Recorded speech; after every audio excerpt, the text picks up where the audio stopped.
Dnevni centar za rehabilitaciju Veruda Pula jedina je ustanova u Istarskoj županiji koja pruža optimalne uvjete za rehabilitaciju, edukaciju te odgoj i obrazovanje djece s većim teškoćama u razvoju.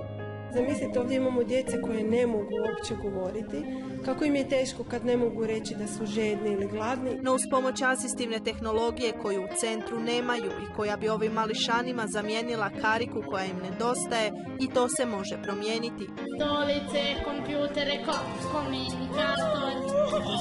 Pozivom na broj udruge RTL pomaže djeci, s ovim ćete mališanima krenuti u avanturu koja njima život znači.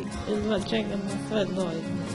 Topit ću na kamen na glavi i bit će mi lakše pisati.